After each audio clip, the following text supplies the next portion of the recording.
Yeah, I think Mark and I had watched all of the videos on your Asana. Is that how it's pronounced? Yeah. Um, and they were super informative.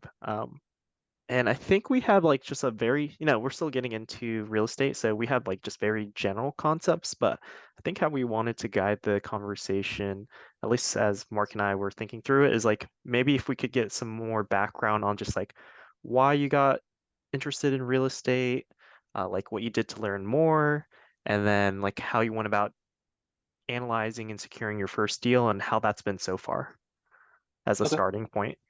I know Okay. that's a Cool. lot, so if there's anything you need me to recap, just let me know.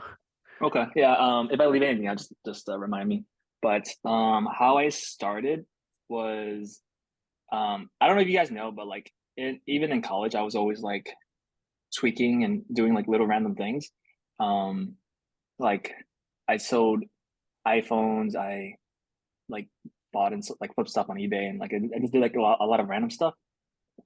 And I was like super. I was trying to be involved in like the at UF there was like a entrepreneurial like big idea thing. I don't know if you guys remember that. I like try to get involved in that, but everyone around me like they didn't really were interested.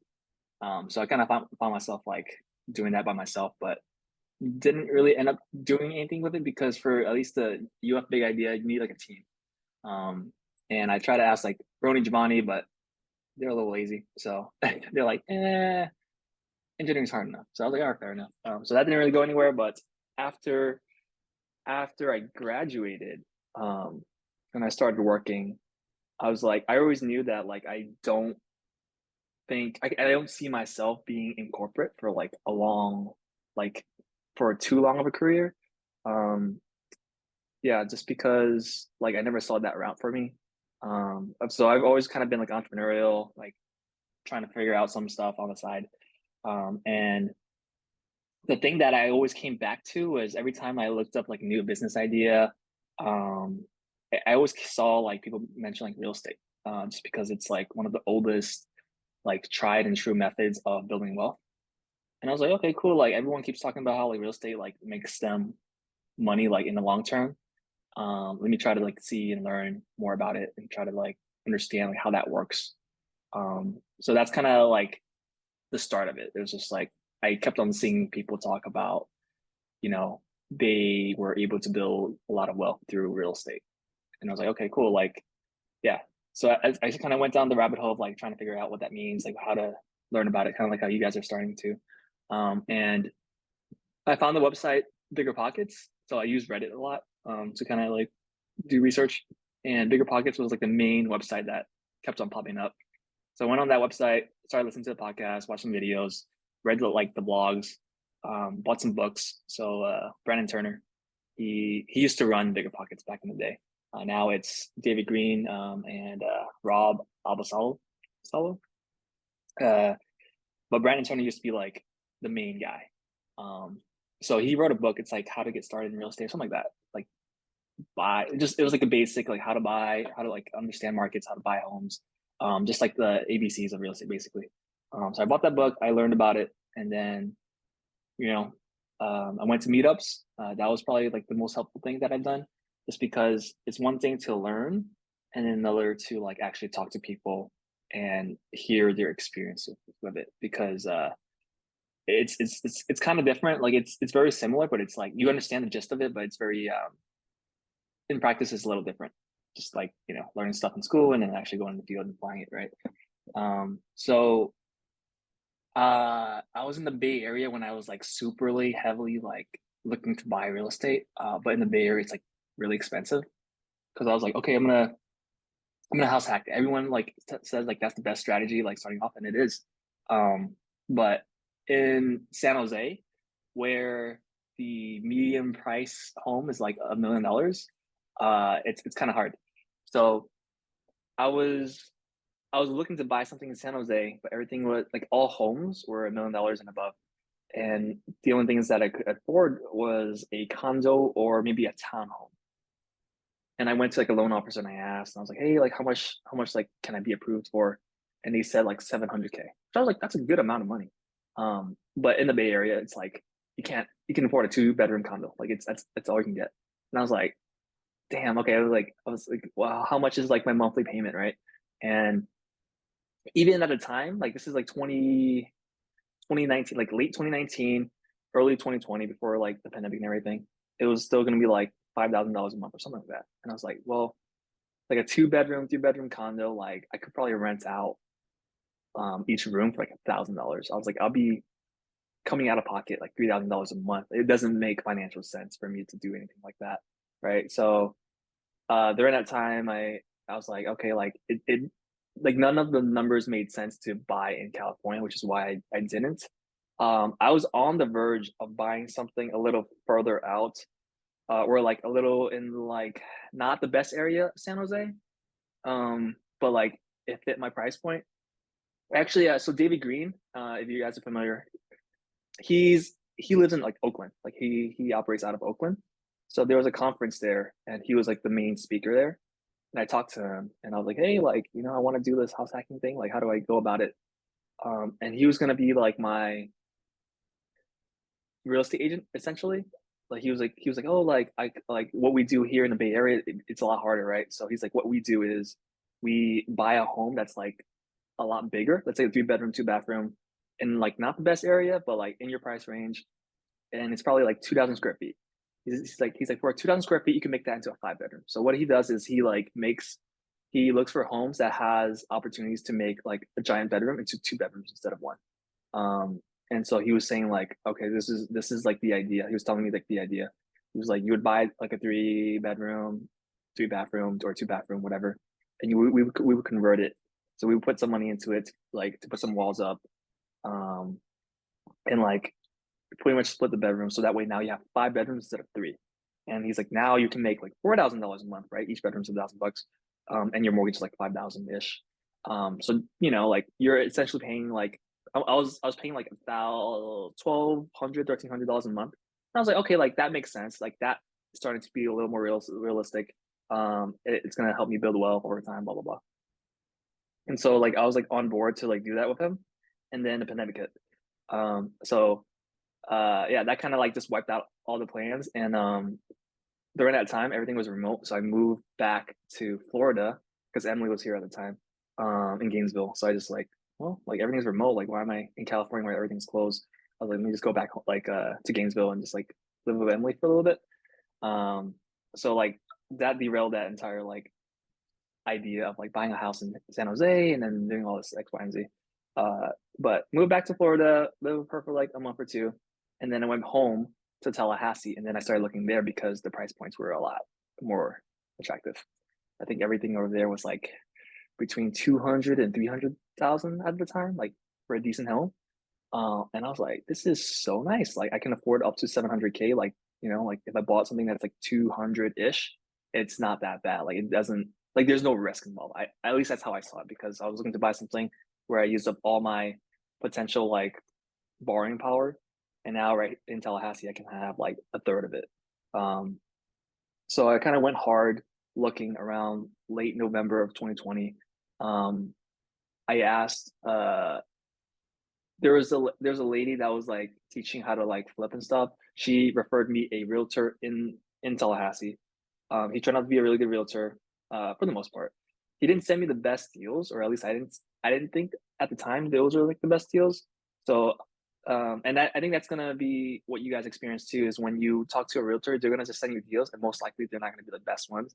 Um, I took it upon myself to be a little more proactive, and like look on Zillow and like just look all at all the different areas and all the different properties that popped up because I think most realtors they send you like what they put you on a list, like an auto list of like, this is like their buy box, like they want something in this area, so and then they just auto send you.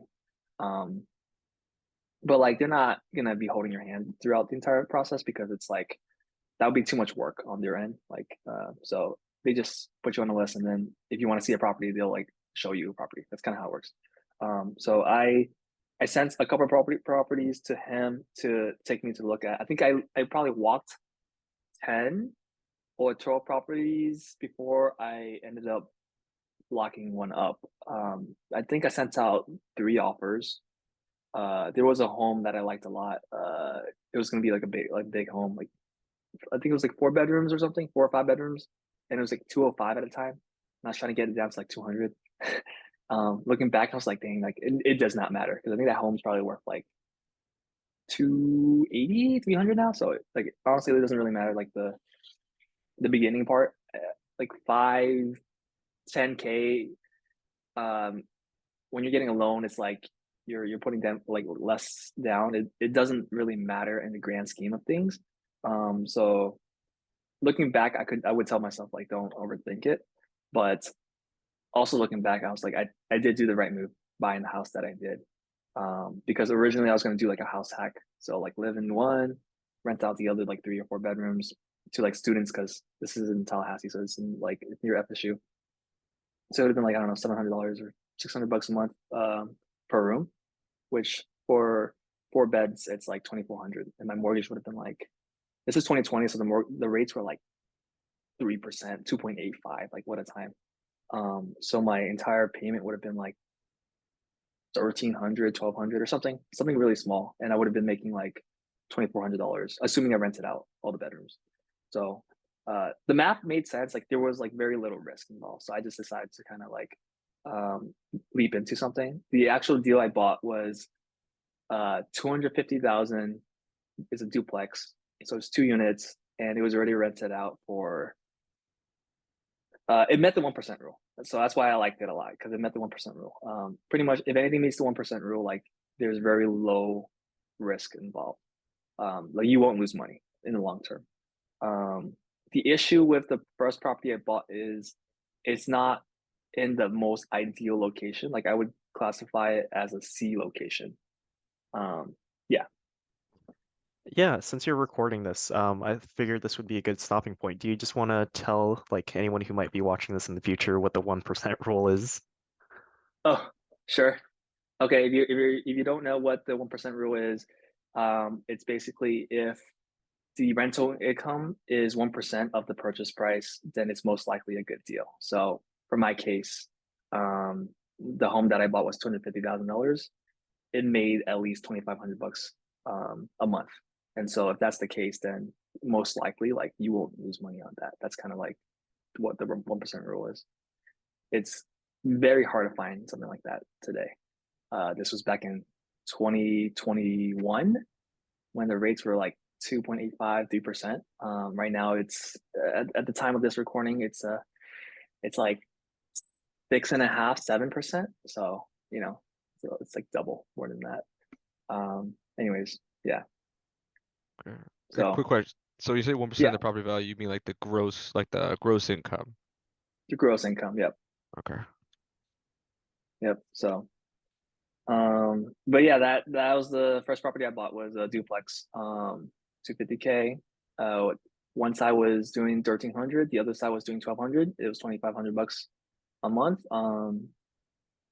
I negotiated the seller. He was also a realtor to put on a new roof, so that was cool. Like one tip I have is whenever you guys are buying, always ask them to like at the end, always ask them to add the closing costs into it. Like be like, hey, like, so let's say like for my example, right, 250K, and the closing cost, which is like the bank cost, which is like the bank takes they'll charge you like 1% plus fees, like all the stuff that they're doing, like underwriter fee and all this stuff. It's about closing costs are about 3%.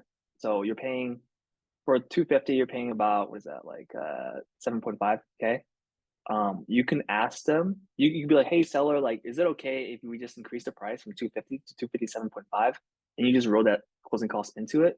And the reason you want to do that is because you're coming out of pocket less. So you're instead of you paying an additional 7,500, you're paying whatever the down payment is. Like so for me I did 15%.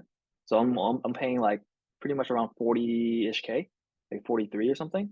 And then with closing costs, it would have been like 50. But because I said, hey, like, can you just roll that in? Um, I'm paying like the money that I'm putting down is less, right? So because it's being rolled up into the loan amount, if that makes sense. So instead of paying the down payment for the 250 and then the additional 7.5, by combining 7.5, now it's like only another maybe like what? $1,440, or no, I did do that math right. For $1,400, you're paying towards the closing costs instead of the full 7,500. No, you're paying none of that. So you're asking the. Oh yeah. So you're paying Yeah. like 15% of the 7.5K. Yeah. Yes, exactly. Yeah, that's what I meant Yeah, to yeah, say. Yeah. yeah. You got that right. Okay. So that's like one way to like if you only have X amount of like money, that's one way to like reduce how much you put in. And especially at the time where the interest rates were super low, like it made sense to do that. Right now, like I still think it's smart to do that. Like even in this environment of like 7% rates, but like I don't know. It's because it's for me the thought process is if I have more money on hand, I can use that to make more. So it's like, does having 7.5K on me make more than 3%? If not, I'll put it in there. And if I can use this 7.5K and make like 10% somewhere else, like I would just keep that money on me, right? That's kind of how I think about it. Um, anyway, so that's the story of like how I bought my first one. And then what I did with that one was originally I was gonna rent it out to students, kind of the same thing. The people that were living there, um, the lease was like not, it was up, and so they were leaving. And so I was like, okay, like if I throw some furniture in there, this was my logic back then. I was like, if I throw some furniture in there, I think I could rent it out for 1,500. So make it from 1,200 to 1,500, and I was like, okay, that would like make me an extra $300 in cash flow on top of whatever the amount is already. Um, I think my mortgage at the time was like 1,300. So I was already making like a little bit over $1,000 in cash flow if I just like left it. But like if you remember in the Excel sheet that I gave you guys, you have to account for like repairs in the future, something called capex, which is like roof, appliances, just like major stuff you want to save for like a rainy day. Um, and then there's also like a property management and vacancy aspect of it, which is just like another buffer. It's just like another buffer. But essentially, you're making like I was making like $1,000 a month, like assuming like everyone rented the place for like it, everyone rents the place, like there was no vacancy. But they left. I fixed some stuff up. I changed up. Oh yeah, the carpets. I removed the carpets. I put LVP, and then I put some furniture in there, and then like I listed it for $1,500 a month. Trying to like see if anyone was interested. The timing of that was pretty bad because this was like May or so, and as you guys know, like in May, like everyone is like gone for the summer, especially in college towns. So it was like kind of a bad timing. But the other thing I did on top of that was I put it on Airbnb. I put it on Airbnb for like 1,900 or something, 1,800, 1,900. And the idea for that was like, okay, like with Airbnb, I have to pay for utilities. So let's assume $300 in utilities. If someone books it for 1,800, I'm still making like 1,500 at the end of the day. That was the logic. When I put it on there, in 2 days it rented out. Someone booked it, and I put it for like 30-day like minimum. And looking back now, it was because that price is really cheap. Like a 3 bedroom. This is a 3 bedroom, 3 bathroom place. Furnished would be, if it's good, a furnished place should be about like 2,800. I think the market's a little down right now, so maybe like 2,600 right now. But overall, like I was renting it out for 1,800 when I should have been charging like close to 3,000. But like you make decisions, and for me at the time, like, I was like, that's cool, that's good. I wanted 1,500. I got 1,800. Net would have been 1,500, so it would have been the same. But it was to like a contractor group. They were coming into town to set up some like they were like setting up something like telecommunication, some Wi-Fi stuff.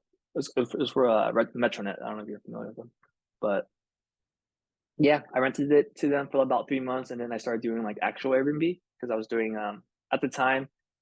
I don't think this was like a term yet, but it's called like midterm rentals now, which is like you're renting it for 30 days or more. And I rented it to them for about 3 months, and then I started doing short term, and I started learning more about that. And then that's kind of where I kind of snowballed and met people online because this is still COVID time. So I met a lot of people online, talked to them about short term rentals.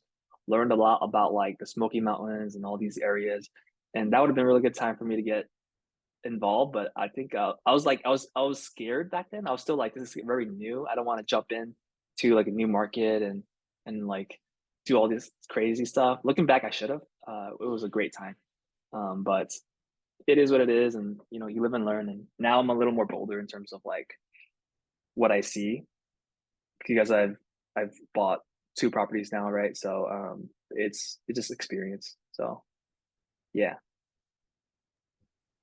So you still have the duplex, and what was the other property you got? Sorry. Yeah, okay. So yeah, I bought the duplex in like March of 2021. The second house was also a duplex. I bought that in 20 it closed in October 2022. So like a year and a half later, essentially. The second property, it's two townhomes side by side. It was a 4 bed, 3 bathroom townhome, pretty bad condition.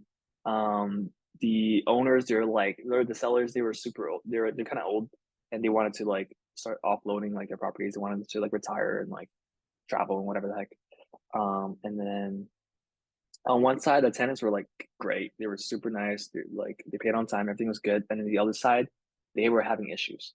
Uh, so with that side, they were paying late. Um, and I guess the owners like didn't want to deal with them anymore. So when I took it over, one mistake I did was I was being too lenient.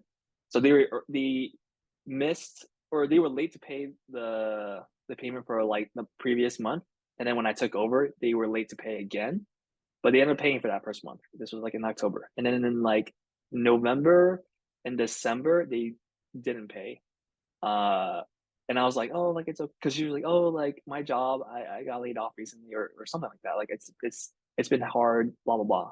And I was like, I don't know, like I don't deal with evictions or anything. I was like, yeah, sure, like just take like okay, like just pay like in another week once you get your money, whatever. She didn't end up paying for like, I don't know, 7 weeks or something. And then like close to like mid-December, I was like, hey, listen, like we can't, like you've gotta like pay your rent. Otherwise, like you gotta go, you kind of thing. But yeah, I had to serve a notice. So I asked, was I there at the time? I don't remember if I was there, but I asked my realtor to put a. I honestly don't remember exactly what I did, but essentially I served them a eviction notice. I was like, hey, like this is my notice for you to, you know, pay your rent. Otherwise, you have to go. And they didn't pay, and then like a couple weeks went by, and then I was like, hey, listen, I called them. I was like, hey, like I understand it's hard right now, but like these are just like the laws. Like by the laws, I have to give you an eviction notice, just to kind of cover my butt. And then also like if you don't leave, I have to serve. Like I have to take this piece of paper and send it to the court, and then they have to file like a date for you to come in and like you know like talk about like oh you're gonna have to pay it back or like what the situation is. And I was like, if you don't do that, then an eviction goes on your record, and you don't want that because like that ruins your chances of finding rent later on. But I was like, hey, listen, like if you want, I was like, you can just like you don't have to pay the money that you owe me. Like I think it was like almost 2 months of rent. I was like, if you want, you can just move out. I won't serve the notice, so it won't go on your record. You don't even have to pay like the money back. Just go find like a cheaper place. Like find a place that you rather stay in.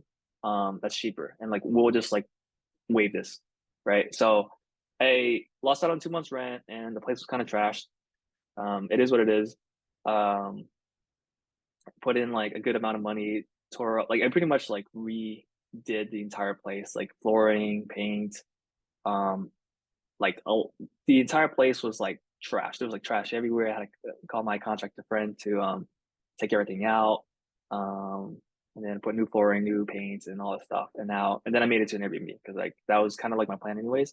Was like if they wanted to rent, I was probably gonna increase it to the market rate once I fix it up. But I was like, I want to do Airbnb again because like I understand it. It makes more money. Like in my eyes, that was kind of the goal was like either I keep it as a long term rental and I don't really do much, or I make it into Airbnb and it makes more money. So I was like, those are kind of like the methods that I was looking into. But yeah, and then the other side, they bought a house. They bought a house in like Georgia or somewhere. So they ended up leaving, and I was like, okay, cool. I have two Airbnbs, and then I think I put probably like 60, 70K into it to like fix it up, put some furniture in. I put in a good amount of money. That was like all the money at the time. And then which is kind of how it goes. Like you save up a chunk, a good 70% of that goes towards like the down payment to buy the house, and then the other like 30% was like used to fix up or buy furniture. I took advantage of some like 0% intro credit cards at the time too. So yeah, that helped. But they're all coming due like soon. So yeah. Any questions on that? So what's your cash on cash return and how much are you cash flowing monthly right now? For the first property, cash on cash return, I put in about 45 plus about 10-ish K for furnishings and fixing up like the floors and stuff. It's honestly, looking back, I should have put in more money. I was being cheap about it. I should have painted. I should have done the entire floor. I only did the bedrooms, but I should have done like the entire house. Like I should have put in like 5K more, and then because there's some headaches now that I'm dealing with. So if you, I recommend if it's not too much, just putting in a little more money up front so you can deal. You don't have to deal with the headaches later on. That's just like looking back. But cash on cash for that one is probably around 50 or 60%. So like I made that first year on Airbnb, it did about like I want to say like close to 30, and I started like at the halfway mark. Um and I would say like maybe 20-ish of that was like profit. So like I put in like 55, and then 28 of that was like profit or something like that. So around 50% cash on cash. The second one, I haven't done the math on it, but I'm assuming it's gonna be around like 30 to 40% probably too. And I guess this is also recording. Can you also explain what cash on cash return means? Yes. So cash on cash, I like to think about it is the amount of money you put in, and then the net profit that you get back every like year. So for the first year, um, after all expenses and everything, I made about 28K, and I put in about, let's say like 55. So whatever that is, right? 28 divided by 55 is about 51%. So that's how it is. Okay. Yeah. And that's just the sheer amount of money you put into like making it better, furnishing repairs. That has nothing to do with the actual buying the property itself. It includes the down payment. Yeah. Oh, so it includes down payment. Okay. Includes all the money you put in. So all the down payment, all the rehab, all the furnishings. That's yeah, that's what it is. So when you were, oh, go ahead. Oh, you were saying? Oh, okay. I was saying, so you know how you put in a lot of money to do renovations. So was it just sitting vacant, like it wasn't rented out while you spent like a month or 2 months? How long were the renovations? And then how long after that did you get someone to like fill it? I think when they left, I honestly I got the renovations weren't too long. It was probably like 5 days, not even. Oh, My wow. buddy at the time, he was like just becoming contractor, so he was like hustling really hard, and so he did everything in like 2 or 3 days. Like I had to wait like I think no, we went to like Home Depot or something. Like he bought like this flooring, so it was like very quick. It was like less than 5 days to like do the flooring. Like I said, I didn't do anything else. So it was just the flooring, and then I furnished it maybe in another week. So overall, like 2 to 3 weeks to do everything. I didn't do a good job furnishing either. I just bought stuff on Marketplace, and then like I said, I put on Airbnb, and then like 3 days later, it got booked out. And so overall, turnaround time was about 3 weeks. That's not realistic. I also did a bad job. Like an actual turnaround time, probably like if you're good, maybe like a month. Mhm. Uh, but like realistically, 2 months, 3 months. Like the second property, it took me about 2 to 3 months. Yeah. Got it. So you might have to foot the bill for the first 2 or 3 months on the like mortgage, and then after that, that's when you can start recouping some of the costs. Yeah, yeah. So I was lucky because it was a duplex. So the other side was paying me 1,300 a month, and my mortgage was like 1,380 or something, or 1,400, right? So I was like, okay, cool. I'm paying like $100 plus like very little utilities. So it like didn't hurt me too much. I was like, whatever, um, because I knew like later on I was gonna make it back. Cool. I guess I wanted to quickly segue. So, I felt like timing was like a key topic. You got in when interest rates were fairly low. You said in the 2 to 3% range for that first property. Now they're, as you mentioned earlier, like double. So, has anything changed with your buy box and your purchasing strategy or anything like that? What's that next property look like for you? Yeah. So that first property, I would say I got pretty lucky with the market. But the second property, my rate is like 6.25. So it's very similar to what it is now. It's like slightly lower. I think I've heard like by the end of the year it should be closer towards 5.5, something like that. That's what people say. You never know. Um, but right now it's the same thing. So I bought my second one. It was 6.25. Looking for a property that was a little bit distressed, need some work. Just replace the flooring and do some paint. And then like I could rent it out as an Airbnb or something. So it's kind of the same strategy, like looking for something that's a little distressed that needs a little bit of work. Um, and then I can increase the equity by putting in the work and then make the rental from like let's say like 1,200 to like 2,500 bucks a month because I do Airbnb, right? So the cash flow is a lot better. There's a lot more work involved. So that's kind of like what I'm still looking for. Right now I'm looking at a 15 unit. It's really expensive, but I want to like learn how to like underwrite it and then ask some friends because they do like larger properties, and so I have a couple buddies gonna ask like, hey, like, what do you think about these numbers? But it's being sold for 1.6 million dollars, and I think it's really expensive. Like for the condition it's in, for the rent that it's getting in, I think it's a 15 unit 1-1. Each room is, I think they're making like $800 a month. So like what's 800 times 15? Like 12K, more or less, right? 12K. And they want 1.6, right? Doesn't meet the 1% rule right off the bat. Like and the condition of it, like I think I told myself, I was like, if I were to buy it, it probably needs about 15K in renovations per unit. So that's another 225. So it's actually like 1.8 something, right? And so I was running the numbers and I think I have to buy it at like 1.2, 1.1, and then put in like the other 225K in renovations and then probably another like I want to say like 5 to 10K in furnishings if I wanted to do like furnished rentals. But that would be the plan because how I'm thinking about it is if I could rent it out as a furnished rental, it could do 1,500 bucks a month. So yeah. And the market rate for a long-term rental for a 1-1 in the area it's in, it's probably closer towards like 1,100, 1,200. So it's like there's opportunity to improve it and then increase the rent. So that's kind of how I think about it. So buy something that there's opportunity to increase the value of it by making it look nicer and then uh, making it look nicer and then charging a little more for rent because it's a nicer unit in a good area. That's kind of like always like you always want to look for stuff like that.